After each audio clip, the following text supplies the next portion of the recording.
What's up, everyone? Welcome back to another episode of Miltrick Media. I am here with Matthew Barouch, a New York City songwriter. He's also a part of the band Above the Sun. Matthew, how's it going? It's going great. I'm so happy to be here. Thanks for having me. Yes, thank you for coming on the show. So, when did you first get exposed to music? How old are you when you first realized you wanted to become a songwriter? Those are two very different and interesting questions. So, first exposed to music, since I was a baby, really. It's a little bit of backstory, a little biography, I guess. So I'm an only child. My parents are a little older, so they had me later in life. So my dad was 42, my mom was 37. I'm 27, only. So I'm still in my, mid to late 20s. So them being the age that they are, they grew up listening to music of the 60s and 70s primarily. And so that's what I listened to because that's what they listened to. So when I was like very, very young, that's the stuff that I heard all the time and the stuff that I first fell in love with from a very, very young age.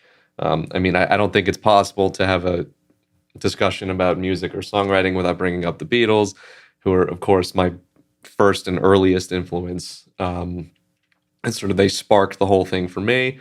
And from there, it expanded into all stuff from that era. I mean, you name it, I like it from that time period, I can name a few more. Like I like songwriters a lot in particular. So of course Lennon, McCartney, Dylan, Simon, Van Morrison, Stevie Wonder, Joni Mitchell, Carole King, just like anyone and everyone from that. Pink Floyd, Zeppelin, the Stones, the Who, all of that. Great artists. Yeah, all and that. Songwriters. Yeah, all that. So I really like artists who are songwriters. Yeah. Really like write their own stuff that really have something unique and interesting to say. So that's. I grew up listening to that stuff. But then the second part of your question is, when did I start writing or decide that I wanted to write or whatever it was? At what age did you realize you wanted to become a songwriter? So I can be actually pretty specific about that. I think I was 19 because when I was in college, I took a songwriting class. So it was my sophomore year of college, and I saw it on this. I was trying to choose classes. I saw it on the syllabus, and I was like, "Oh, that's really cool." I was like, I could get credit in college to take a class in songwriting. I was like, I listen to all these great songwriters. Like, let me try it. Let me give that a shot. Like, because I'd been playing music since I was very young. I played saxophone when I was 9. I sang when I was a lot younger, not super well, but I did it. I had the experience anyway. I started fiddling around with the guitar when I was like 14 or 15 or something like that. And then I was like, all right, let me try writing. So I took this class, and I very quickly realized like, oh, like I can do this. Like it came fairly easily to me. And I loved it. Like I really loved doing it. Like, that's awesome. Yeah, like the action of doing it. I was like, this is homework? It was like every week we had to write a song. I was like, I can't believe this is my homework. It's like I have to go back to my dorm room and write a song with usually with a group of people, which was fun too. Like to collaborate. Yeah. But yeah, it was that class, but there's a specific instance in that class that was really interesting, and I think about it all the time still. So the professor of that class is a poet named Paul Muldoon. He's an Irish poet. He's a Pulitzer Prize winner. He's a great guy, really, really brilliant, really interesting guy. And he ran the class. I took it 3 times actually. The third time, why not, right? The third time I just showed up. I wasn't like officially enrolled in it. I just like went to it. Just to be a part of it. Yeah, I just wanted to go. So the first time was Paul Muldoon and this other very talented singer-songwriter named Wesley Stace from England, who was a big influence on me as well when I was taking that class. But the second time I took the class, Wes had gone off to do something else, but it was just Paul the second time. And he would often bring in guest lecturers or like guest people to come in and sort of sit in on the songwriting class. Because the way it worked was it'd just be groups of people. Like you'd be, I don't know, 20 people in the class or something. You break it into groups of like 3 or maybe sometimes 4 or whatever, and you'd write a song every week, and it would be, interestingly, the prompt was an emotion. So it would be like gratitude or despair or loneliness or whatever. So it was like, that was a really great way to like spark something. Sounds like great exercise. Yeah, it's like, what is that what do those words bring out in you? Like, what does that make you want to do? What does it make you think? How does it make you feel? What does it sound like? You know, it was a really interesting thing. And so he brought in guests, and one time, unbelievably, he brought in Paul Simon as a Oh, guest. wow. Of Simon, of course, of Simon and Garfunkel. And Yeah. I mean, When you saw that they brought in Paul Simon, Yeah. and it was a surprise to the students, it was right? a surprise. Yeah. Did you feel that adrenaline as soon as it happened? Like, wow, this is happening. Yeah, it was wild. It was one of the most significant days of my entire life. I remember it was the day. It was March 3rd, 2015. I still remember exactly what day it was. And we got an email like a week before, like, basically like, oh, by the way, you know, Yeah. like he's gonna be here. And we were like, He might drop it. He might just drop yeah, it. he literally, it was the most casual, just like nonchalant email, like about something like that, like ever. And he it was just like, I can't even explain what it meant, you know, to be in the presence of someone like that. Especially, I mean, I'm talking very personally, like just how much his writing means to me, and how just unbelievably gifted he is, and how smart he is, and how wise he is. And anyway, relating this back to your question is, why did I sort of get into doing it myself? Well, the class certainly, but then this was like a catalyst experience, because the song that my group had been presenting that week when he happened to be there, he liked it. You know, he had good things to say about it. That's awesome. And so I was like, well, if Paul Simon thinks I can do this, I might as well give it. Why not, give right? it a shot? You know. And so from there, I was like, this is. And I like to say that I discovered I want to do it, not that I decided, because it felt like more of a discovery than a decision. Sound like it felt more organic. Yeah, which is great. It felt like it was like, oh, I found this. This is what I'm supposed to do. It wasn't so much like, now I'm going to do this because X, Y, and Z. It really wasn't like a rational thing necessarily. Yeah. That's cool you said that though, because similar to my upbringing too, like my parents were both, sounds like born around the same time as you, and they grew up with they were born in the early 60s, so a lot of 60s, 70s artists, rock bands, and that was my first exposure to music. They grew up in the 70s, early 80s. Yeah. So that was my first exposure to music, and they took me to a lot of concerts when I was younger, in grade school in the 2000s. Let's talk about concerts. Tell me about your concert experience first. Well, some of my first artists that I grew up listening to was, of course, the Beatles, the Stones, the Who, Bruce Springsteen. Oh, how can I forget Bruce? I love Bruce. Yeah, like all those 60s to 70s artists, like Led Zeppelin, of course, Pink Floyd. My parents grew up with them. They showed that to me first. And I fell in love with that style of music first because, like when you're growing up, when you're younger, you only have what your parents listen to. And that influences you greatly. And then when I got older, I branched out too and found a lot of other artists and genres. But concerts, like my first one, I'm not 100% sure, but concerts I went to when I was younger, like I went to see the Who and the Stones in 2006. Wow. That's awesome. I saw Bruce, I believe it was on the Rising Tour in 2002. I wish I saw. I've never seen. Oh, technically that's not true. I've never seen a full Bruce Springsteen concert, but I'll tell that story later. But I was like 4 or 5, and I was exhausted. I was just a little kid. I remember I loved Dancing in the Dark back then. Like I was like, wake me up when he plays that, because I fell asleep too. Like who falls asleep at a Bruce Springsteen concert? But I was like 4 or 5. Still a great show from what I remember. But I also saw the Police. That was when I was younger. I saw Green Day in 2009. And one of my favorite bands. Oh, yeah. So what was Day. your first concert? So I don't know if I remember exactly. I think it wouldn't be incorrect to say that it was probably Ringo. Oh, Ringo. Okay. I mean, well, Ringo and the All-Star Band? Yes, Ringo and his All-Star Band. He's been doing that since the late 80s. My parents saw them, I believe, in the early to mid 90s, yes. and they said it was great. Yeah, so I've seen him like 10 times with the All-Star Band. I used to go every year with my family. So much fun. I mean, he's Ringo.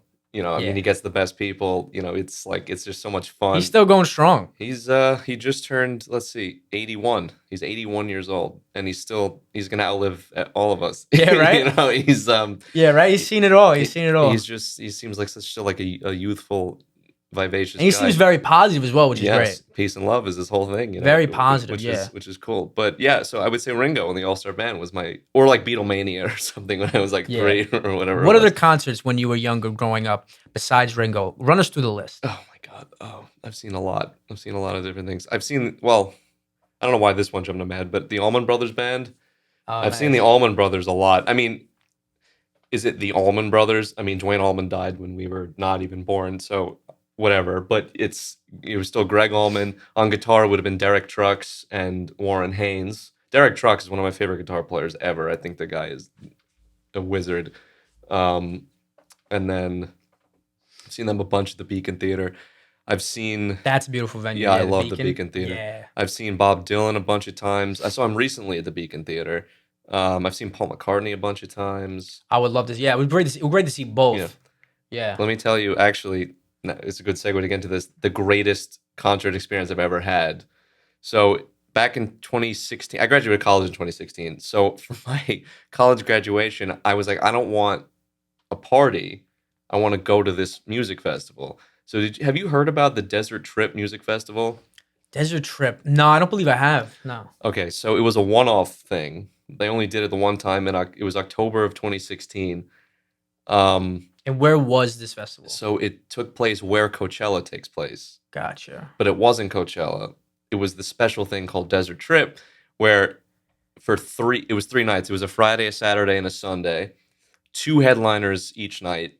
No opening acts. It was just 2.5, 3 hour concerts each night. And you get ready for what the lineup was. This is ridiculous. It's really insane.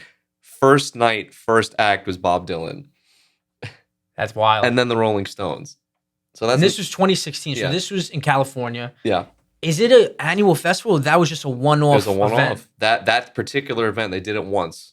It was Yeah. I don't know why or how they were like, we want it, but that's night one. It's Bob Dylan, the Rolling You're Stones. leaving me with a cliffhanger. Come on, Night let's. 2, Neil Young, Oh wow. Paul McCartney, which is it's ridiculous already. And then Stacked lineup. and then Stacked. night 3 is The Who and Roger Waters of Pink Floyd. Wow. So when I saw that lineup was announced, right before I graduated, I was like, I have to go to that. Yeah, what a hell of a gift. Yeah, I was like, amazing. I have to go. I went with my cousin, Gary Boardman, who's in Above the Sun. My band. Nice, He's the nice. drummer.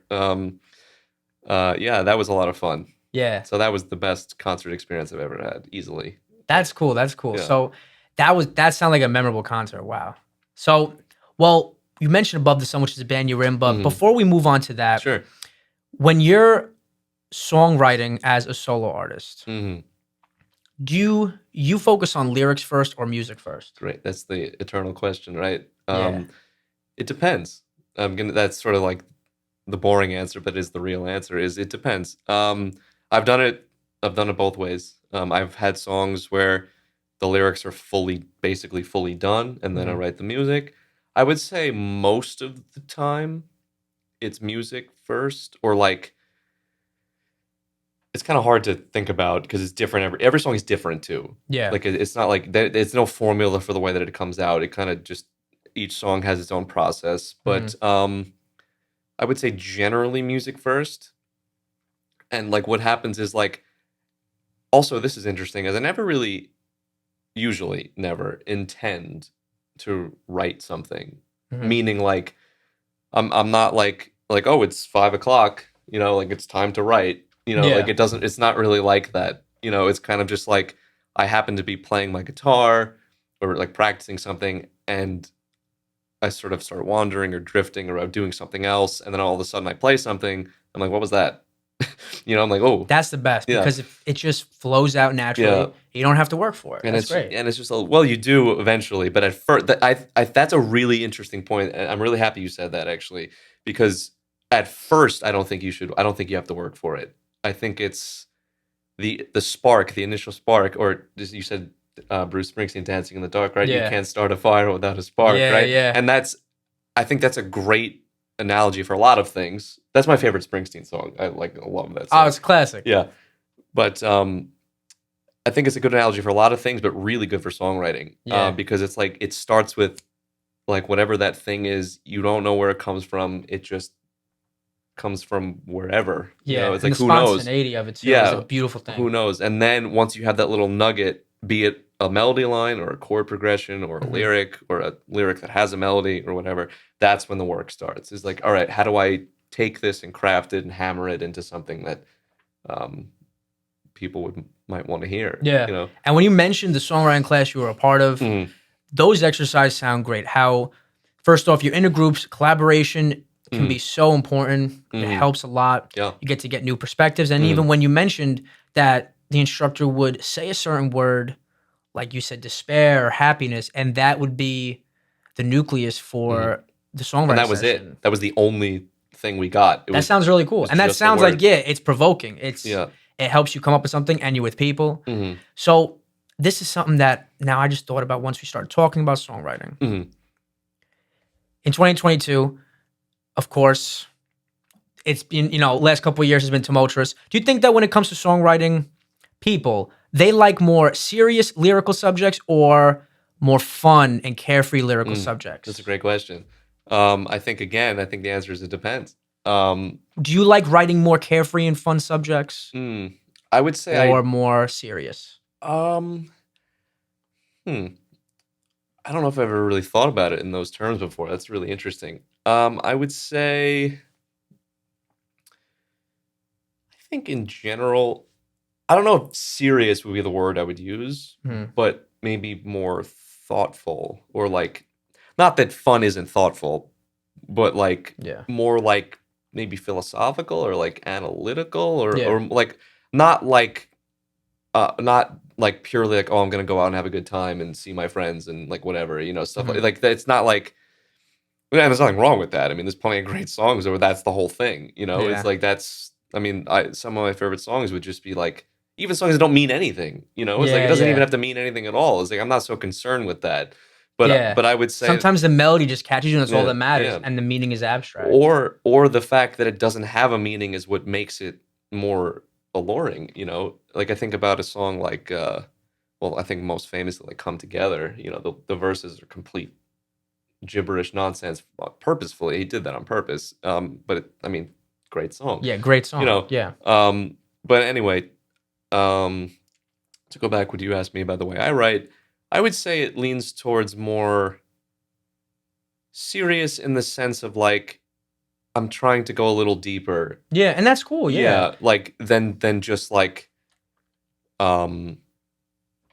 it's not. I don't really tell like linear story. I'm not like a linear storyteller songwriter. I think that's a good way to answer the question. It's like I'm not really like, oh, verse 1, I woke up and this happened, and then verse 2, I went out and then this happened. Yeah. And then verse 3, like, here's the end of the story. Like, I don't really have like narrative necessarily like that. I have more like, I'll present an idea in verse 1 and then I'll like play with it and then sort of flip it on its head in the third verse. But like, so there's like a narrative sort of an idea, but it's not really like events or like observations, I got you. Yeah. And that's cool. Do you like writing more by yourself, or do you love writing in a group?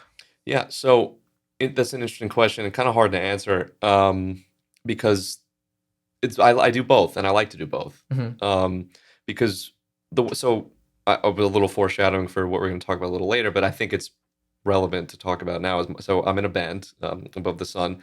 So I am the primary writer in the sense that I come up with like the very bare bones like skeleton of the music and the lyrics. So I'm like heavily the lyrics. Like I'm that's like my thing purely is the lyrics. That's cool. And like the melody that goes with the lyrics and like the very basic sort of chord structure.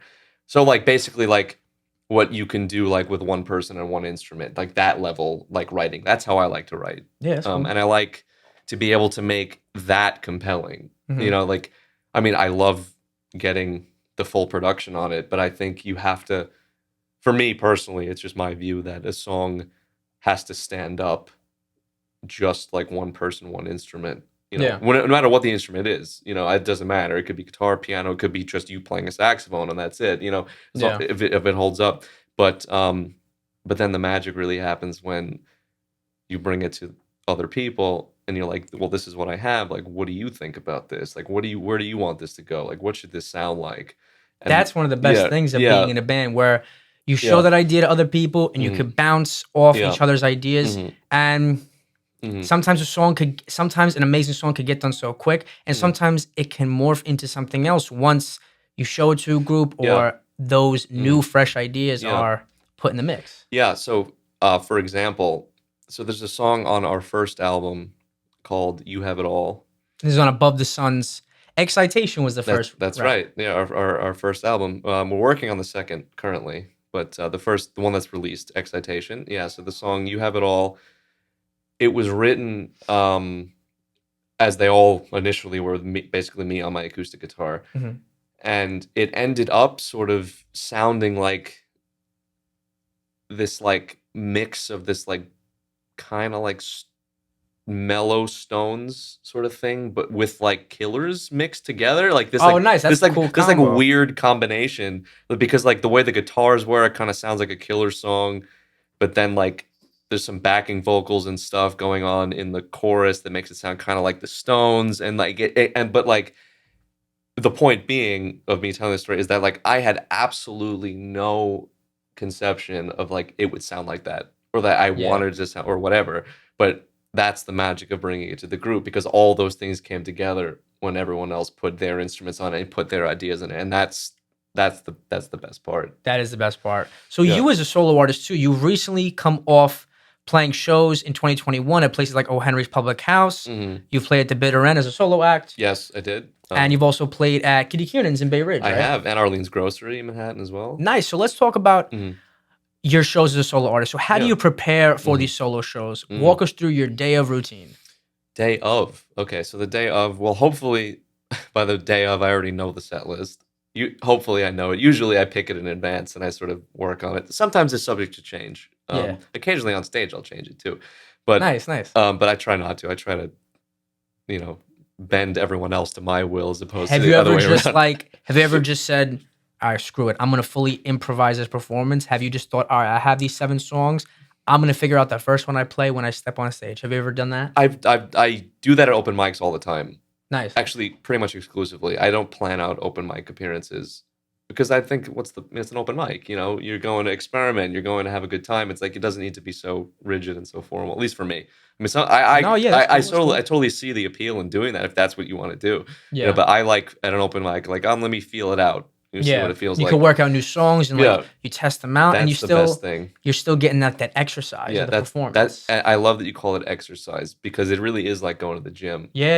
Open mics I really find to be the best type of practice. Yeah. But bring it back to your question, the day of the show, really the most important thing is I try to be as relaxed as possible, physically especially, because so much of being, I think, having a successful performance is based on, are you relaxed? Do you feel comfortable? It's like, are you not bothered by what's going on around you? It's like, is your body loose? Did you sleep well? It's like, because it's physically taxing to perform, to sing and to play guitar. People don't really understand that, I think, who don't do it, like how tiring it can be. Yeah. When you talk about seeing Bruce Springsteen, that guy plays for 4 hours. It's amazing, the stamina. It's like, it affects your voice too. It's like shocking. The warm-ups and everything. Like, it is the physical aspect of it. You build up to it. Yeah. So I would say that's my most important thing, is like, am I relaxed? Let's talk about the Arlene's Grocery performance. Yeah. That's an iconic venue. Yeah. That was the most recent performance you did as a solo act, right? At Arlene's Grocery. Was it the Bitter End? I think most recent solo was. I feel like someone's going to be watching this and they know better than I do, and they're going to be like, "No, that's not it." But I'm pretty sure it was. It was the Bitter End. So walk us through the Bitter End performance. What songs did you play, and how did it just feel to be on stage again? Yeah. Yeah, so I'm glad you asked me that about what I played specifically about that show, because I purposefully for that show played all of the new album songs. So the ones that aren't released yet, but will be, that we're recording as a group, that are going to be coming out. And I was like, I want to play them all as I wrote them. Just like, let me run through. Here's all the new stuff. So you gave them the first taste of the new stuff. Yeah. That's awesome. That's awesome. Yeah. So how many songs did you play? Can you give us some sneak peeks or the song titles? Run us through that performance. Oh boy, let's do it. Do I dare? Yeah, I'll do that. You don't have to. No, I will. It's fun. I'll do it. So, it's 10 songs. So the album is 10. It's going to be 10 songs. Mm-hmm. I don't think I can remember the order I played them in at this point, but I can give you the album order.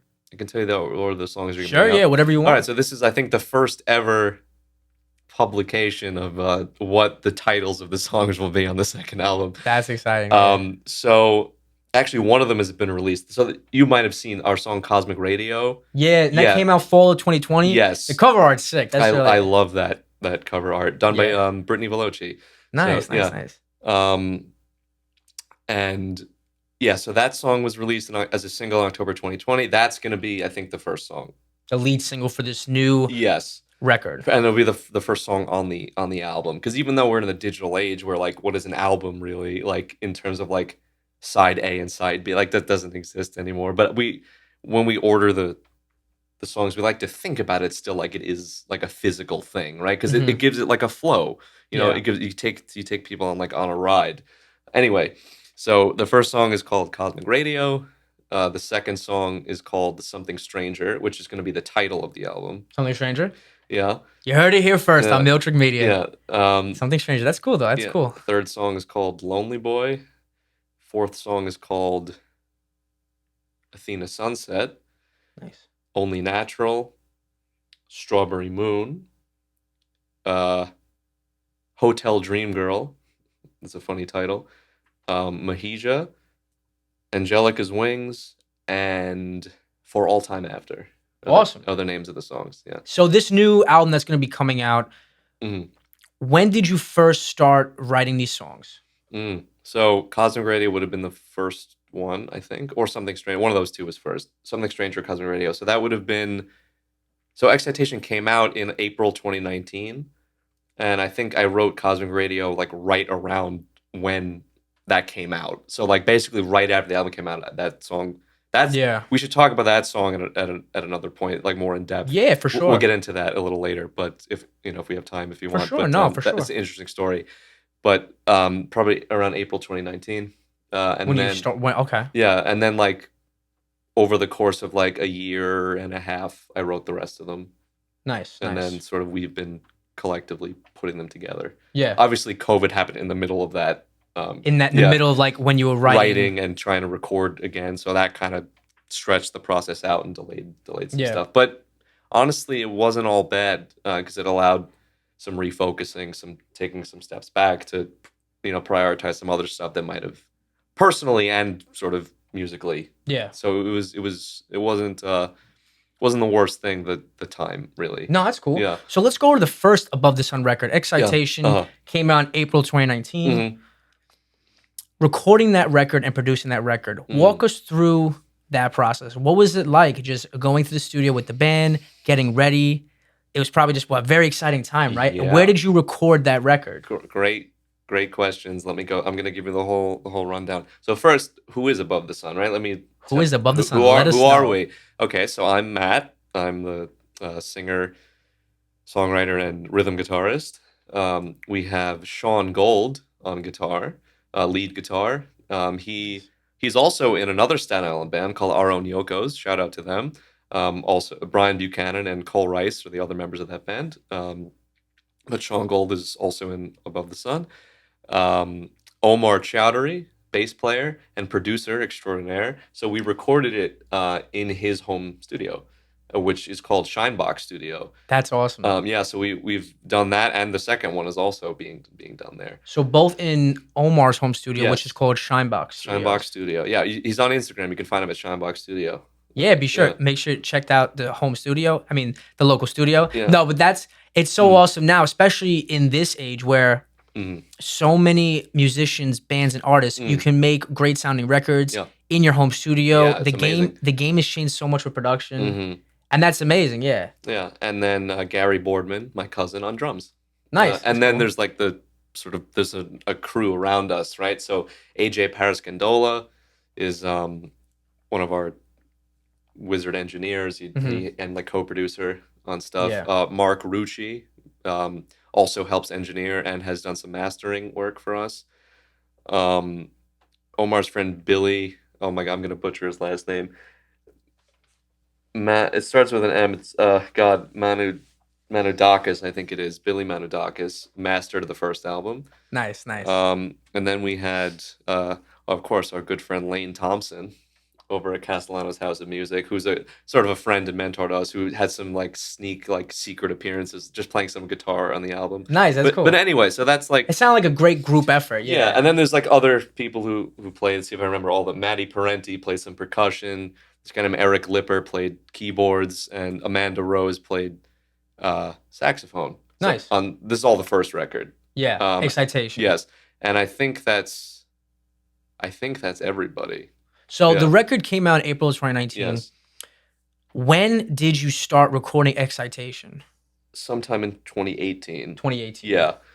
So the first song on the album, called Lost and Found, End of the World, in parentheses, that was the first single that came out. That came out in 2018. Gotcha. So we recorded that pretty much before like most of the other stuff was recorded, and before a lot of it had even been written. Nice. Not a lot, not all of it, but some of it. Yeah. And so we recorded through 2018 into 2019, and then it was released April 2019, and that was such a fun time. I haven't really thought about it in a long time, but I'm just like thinking about it right now. I could see it. I mean, I still go to that studio a lot because we're recording now. It sounds like a fun time. But like just like seeing it in my head, I'm just like, yeah, like it's such a fun place to be in. Like I really have like such vivid emotional memories about the whole process and how like fun it was, especially being the first like sort of full length group effort like that I've ever been a part of. How long did the recording of the album take place? How long did that take? How many months or weeks were you guys in the studio at Shinebox? I think the entire process from like recording through like mastering being done was like 11 months. Gotcha. Which is, I think, quite good for like a new band's sort of first record made in like a home studio. I think it was a great time. Yeah. As long as it's fun to make and you're happy with the final product, there is no timeline. No, right. This one's been longer than that, but the process has really been fine-tuned. Which is great, because now second time around, yeah. all that matters is if you're proud with the final product. That's all that matters. And I'm very proud of the first album, and I know I'm going to be very proud of the second one too. I already know. I just love the material. I think it's personally it's a step up in a lot of ways, pretty much every way. Yeah. But like I said about this one's taking a little longer, but that was also COVID. I mean, that totally screwed up a lot of things. Yeah. But also the ability, when I said before we had some time to step back, the ability to fine tune the process, the way we're approaching the recording is a little different now. A little more deliberate, a little more, maybe even more planned out than it was. Because now you have that experience under your belt. Yeah, that was the big thing. And also, I mean, I have to credit Omar and Sean too, because they have a lot of experience with like performing and recording, and they were like really instrumental in taking my raw material, which I think is quite good. I'm really proud of what I produce, like the raw songs, but they take it and they really elevate it, and they really like make it like really shiny and nice. Yeah, that's awesome. So I have to credit them for that. And that's awesome. And their experience. Yeah. So talking about Excitation and recorded at Shinebox, talking about the new record. So reading Above the Sun's biography, after reading the biography, Above the Sun, you make rock and roll inspired by 1960s and 1970s music with some 1990s alternative and pop punk influences, right? Wow, this is awesome. Wow, you really did your homework. That's so cool. What inspired the band to make that kind of music? Well, I think the honest answer is because that's what I was writing. It's like that's sort of like that's the type of stuff that because it's my influences. It's sort of obviously your influences come out in what you write. But we all like. We could talk about that for a bit, actually, like our tastes in music, which I think is interesting. Yeah, sure. We have a lot of common ground, like a lot, like there's a lot of stuff that we all love. That's great when that's so fun, like when the influences gel. Yeah, but what's great also is there's a lot, like the Venn diagram, the Venn diagram, like there's a lot of overlap, but then there's a lot that's not overlap too. So we're always introducing each other to like other stuff, like different stuff. So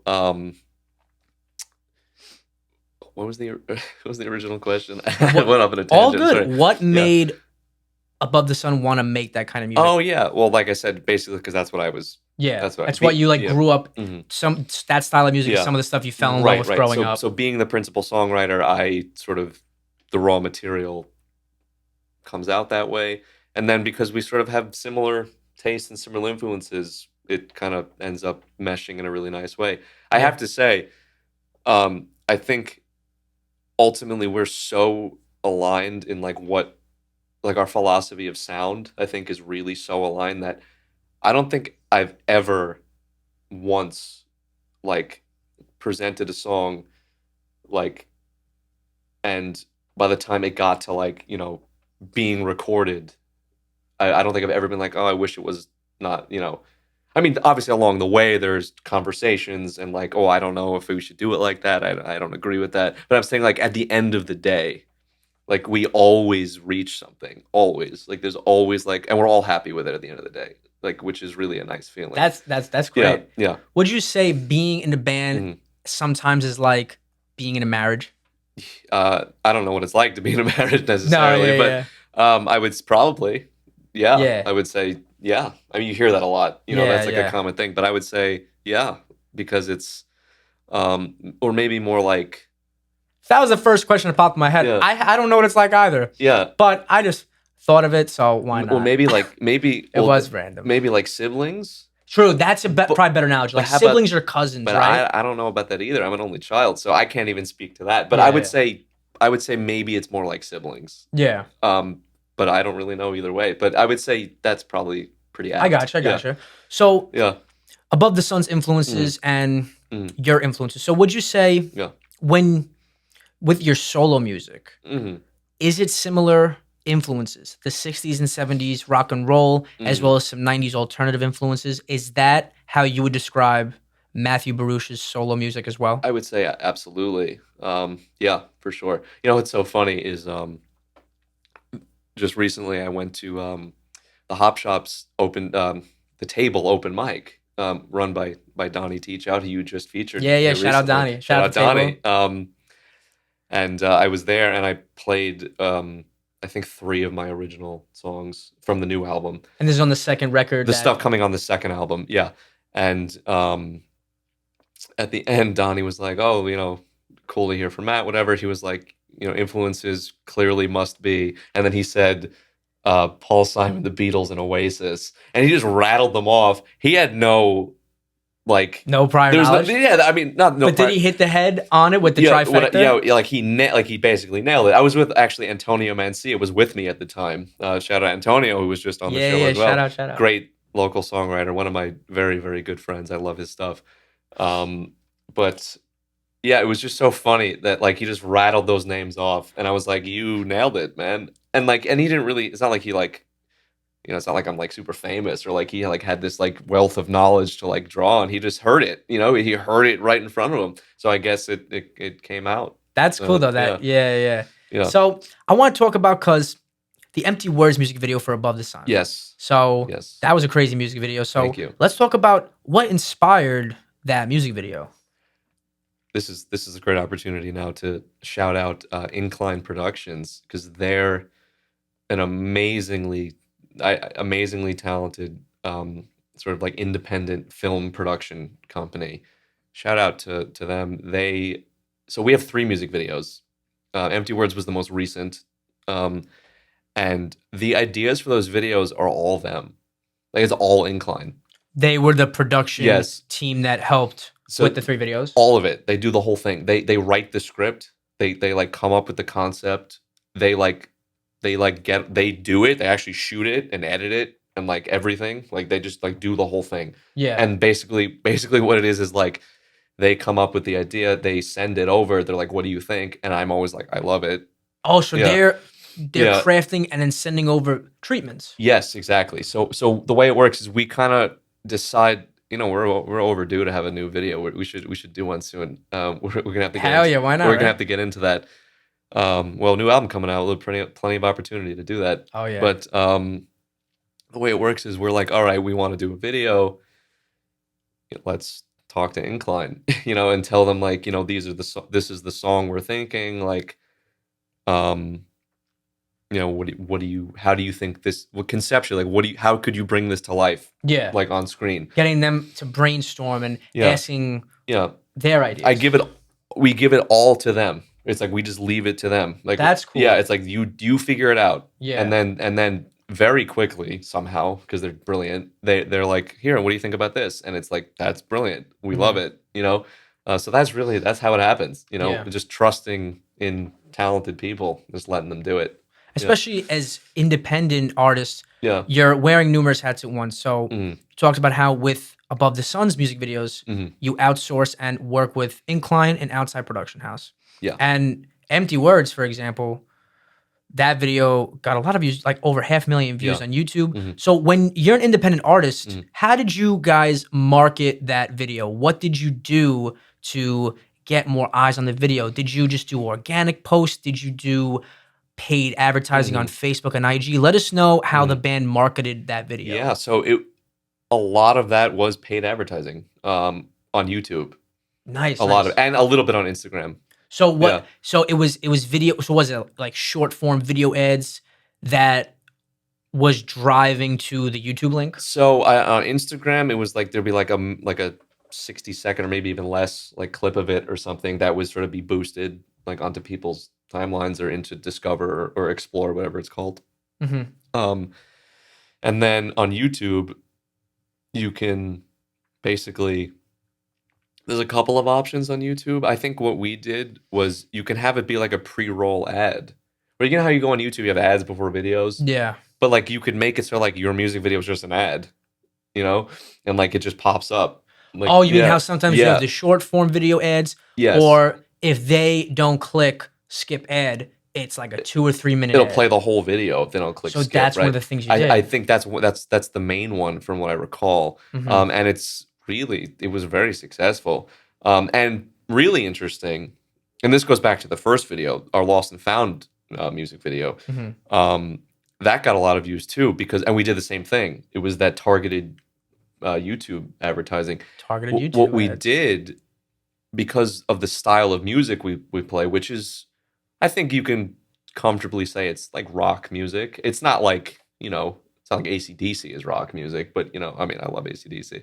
It's not like that, but it's rock inflected certainly. And it's like pop rock sort of thing. Not like pop today, but like pop used to be sort of. No, for sure. I know what you mean. Yeah. It's rock encompassing. Yeah, exactly. I think that's a great way to put it. That's a really good way to put it. Yeah. I've never thought of it that way. That's really good. Anyway, what we did was, because of the style of music that it is, that is very popular in South America and like Spanish and Portuguese speaking countries. So like from South America, like up through Central America into Mexico, we targeted there. Yeah. And they just loved it. They loved it. Like, that's cool. We have a lot of comments in Spanish and Portuguese, because of Brazil, they speak Portuguese. Because of just people just really enthusiastic about it and subscribing and following, because they got hooked on once the advertising. And also it is a lot less expensive compared to like advertising in like New York, or California. It's like it's way more money. I have read when it comes to the digital ads, depending on where you allocate your budget, some ad sets cost higher depending on the audience you're trying to reach. Yeah. But it was a perfect storm, because not only was it less expensive down there, I think it's the style of music is just more popular there. So it was like a really cost-effective, like efficient way to get like more eyes on the video. And we got a lot of like real fans out of it. People who still listen, still follow, who like, who are looking forward to like new stuff coming out. And there was organic stuff too. I mean, we shared it to everyone we knew and just like put it all over social media. And, but yeah, that was fun. I want to do another one. I'm looking forward to doing another one. No, that would be awesome. Yeah. So, and in late 2020, the Empty Words song, you had it on your socials.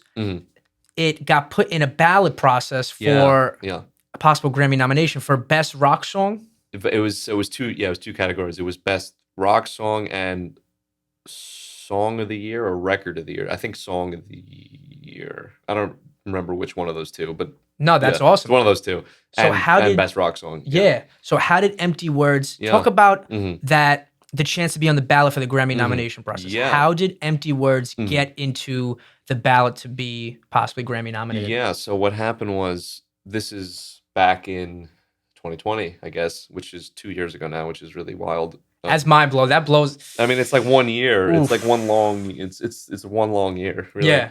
Anyway, I don't want to get into that. We at the time we were working with this music, like, sort of promotion company called Big Noise. They're based in Rhode Island, and like part of their whole like thing, like their whole like the I would say like their main focus, like in their like working with them, like their package that they do, is like getting a song and like really spearheading like a thing behind like one song to get it up for nomination, like to get it on the ballot for nomination. Which, I want to be clear, the ballot for nomination, there's a lot of things on the ballot for nomination. Like when you think about the Grammys and like you watch and you see like the 5 or sometimes maybe it's 10 in like a category, that's like the finalists, like that's like at the end. But like it's like a whole extensive like voting process where like each category might have hundreds or even in some cases over 1,000 things. So we were like in that round. That still sounds amazing. Oh, no, it's still very cool. And the really point cool. and the point of like that company Big Noise, like doing it that way, was like even just being associated with the name or the phrase Grammy nomination is like, you know, it's cool, right? No, it's it gets awesome, people it gets people interested. Like, oh, Grammy, even like you said, like even if it's 1,000 people, it's like there's a lot of people in the world. 1,000's not More, that 1,000's not that many, you know. So it's, and also like that, like people who are voting members get to like potentially any hear new it. eyes on your music, any new It's eyes always and a ears good on your thing. music. You It's never always a know. good thing. Maybe they'll become lifelong fans. Yeah, who knows, right? So that's the thought process behind that. Of course, I mean, we didn't get to the full nomination, but you know, you don't expect to for various reasons. I mean, I don't really want to talk about the Grammys too much, but I think there's a lot of it's not necessarily it's all good though. Yeah, it's not necessarily the most meritocratic thing, if that's even a word. You know? I don't know much about it, but the process though, it sounds so exciting. That's cool that you're working with an outside company. It's all different parts of the music business when you're in band or independent artist. Sure. It is. It sounds exhilarating. No, for sure. Listen, that's awesome. Regardless of what you think about the Grammys or what I think about the Grammys as an entity, the experience was great. It's a really cool thing to say. It's a great thing to put on your resume. Yeah. And it's just something to be grateful for, that like we created something that, you know, was even in a position to be there. You know? Yeah. That's awesome. That's really cool, you know? That's awesome. So we're into 2022. Yep. If you could describe what you want to accomplish this year with your music in one word, what would that word be? One word. Oh my God. You know, I'm a writer. I should be able to do this in one word because, you know, being concise is supposedly the sign of a great writer. As I ramble, you know. It's all good. No worries. In one word. Worst comes to worst? No, make it a sentence. I'll try one word. Growth. Nice. That's a great mind. Yeah, that's great. What do you have planned for this year, both as a solo artist and with Above the Sun? So with Above the Sun, of course, the second album, Something Stranger, which will be out this year. I'm not going to promise a date, but sometime this year, certainly. And I really can't wait for that. I can't wait for everyone to hear it. It sounds exciting. I'm really proud of it. I really love the work that we've done together on it. And I think it's just a step up in every dimension. So for Above the Sun, that, and then getting back to playing live more, because that's been so curtailed by this experience that we're all sharing. But playing more live would be a dream for me because I love it. You know, I love to get up on stage and play. I love to share. I love to give people a good time. You know, I love when people can relate to what I'm doing and what we're doing. And I think my goals for myself would be pretty much, they're kind of like this. It's kind of like hard to separate them. I personally am very excited for the album to come out. I guess something that's a little tangential or not quite so exactly the same, would be I just want to keep writing new and deeper, better stuff, because I don't think, I think writing is an interesting thing because it's, let's say, let me put it in direct opposition to being like an athlete, is like you sort of have a time limit. Like once your body is past a certain point, you can't be that, LeBron James isn't going to be LeBron James when he's 65, he's still going to be better than most people, I'm sure, even at that age. But like, there's like that natural arc. Whereas I think writing is like an unlimited, because it's all in the mind, or in the heart. And based on whatever you'd like it to be. And right. And it's all based on experience. And the older you get, the more experience you have, the more wisdom you attain. So I don't think there's like an end for where you can, how good you can get and how deep you can go. As long as you love it, you never know where it may lead. And so that's what I want to do, is keep going on that journey of like, where am I going? I don't know where I'm going, but I want to keep exploring and keep getting deeper, keep getting better, improve technically. That's a big one for me, is I always am striving to be a better performer, a better singer, a better instrumentalist, just better technician, everything. I always want to. That's why, in one word, growth. Yeah, that's a great word. Certainly, like I just want to keep growing. That's awesome. For us to the band to keep growing. For myself. To play more live shows. I'm happy to be being at live shows again. I'm excited to play some shows this year. Just going out to more events. Like, I missed that so much. And I'm sure you agree, like what you said. Just playing. That's one of the best things. Yeah. What do you want to do in 2022? What are you honestly, that's a great way to sum it up. Growth. I just want to keep doing what I love. Doing this is fun. Making music, producing music, meeting new people again, being out and about again.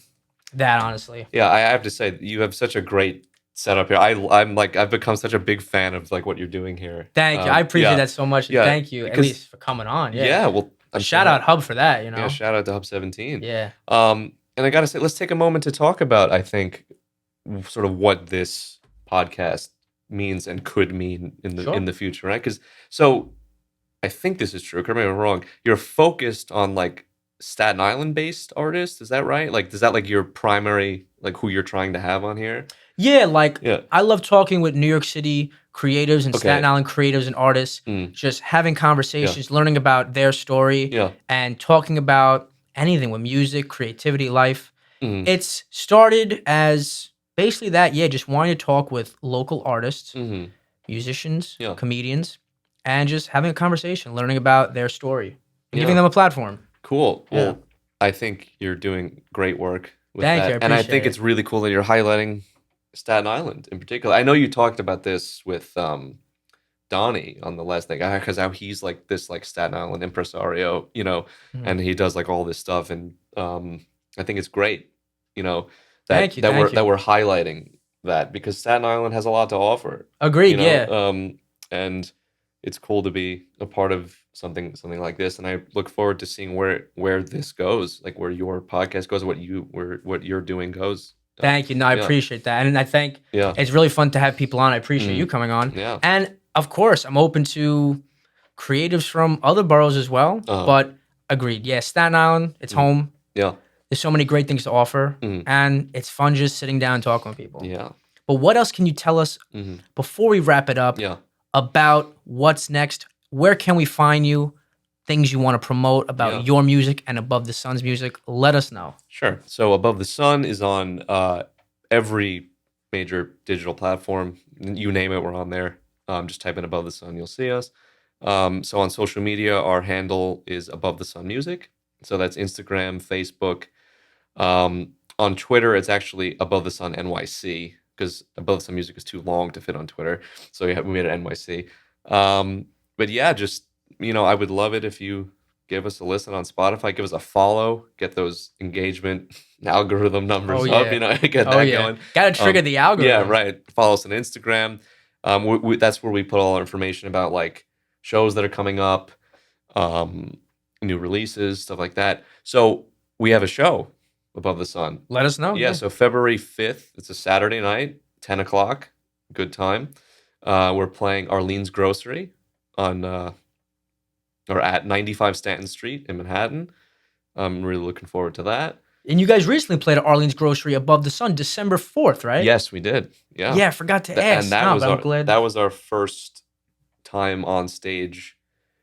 So that was end of 2021. That was our first time back since February 2020, right before everything shut nearly down. 2 years. How did it And feel? it was at Arlene's. Oh, it was back only right Yeah. before. Yeah. How'd that show feel to be back on stage? It was wild. It was like, I was like, in some ways it was like no time had passed at all. But in other ways it was like, wow, like it was like a dream to be back. It's surreal, right? Yeah. And I Doesn't even feel like that much time has passed. How that's like 21 months later. I know. It's so wild. Yeah, it was I thought about it in terms of months too. That's funny you said that, because I always had that month counter going, like how long has it been since we played? But anyway, so Above the Sun Music, check us out. Looking forward to sharing new stuff with you all. And even on your personals, you put some information about any open mics or shows you're doing as well, right? At Matthew Barouch. Where else can we find? At M Barouch is Gotcha. It's a private account. I don't really like do too much with music on there. Maybe, I don't know. I've been toying actually with the idea of like opening that up and doing more like solo music videos and stuff. And maybe I will. Maybe you might have inspired me to do it. Maybe I'm gonna. I definitely want to do more stuff like that. Like solo as well, like in tandem. Like I want to do it all. I want to do everything. I got you. Yeah. So good. Nice. Mentioning. Yeah. Any last things you want to mention for promo? Where can we find you? Let's see. Just want to. Oh, for promo. That's about it. Just go to Spotify, look us up. Apple Music, if you have Apple Music, we're on there. Or if you use Google Play or Tidal, I think we're on Tidal too. There we go. Yeah. But just give us a listen. And really. If I would say one thing, pay attention to the lyrics. I'm really proud of them, and I think I hope they give you something valuable that you can take with you. And just last thing, just shout out to my great parents, Keith and Janet, my wonderful girlfriend Kate, who I love very much. I have to mention her. Yeah, mention her. And just shout out to all the guys in Above the Sun, and may we keep growing together. Awesome. To growth, to 2022 and beyond. Matthew, thank you so much for coming on the podcast, Miltrick Media, talking about influences, your solo career, as well as Above the Sun, the band, and what is next to come. Thank you for tuning in. We will see you soon on another episode of Miltrick Media.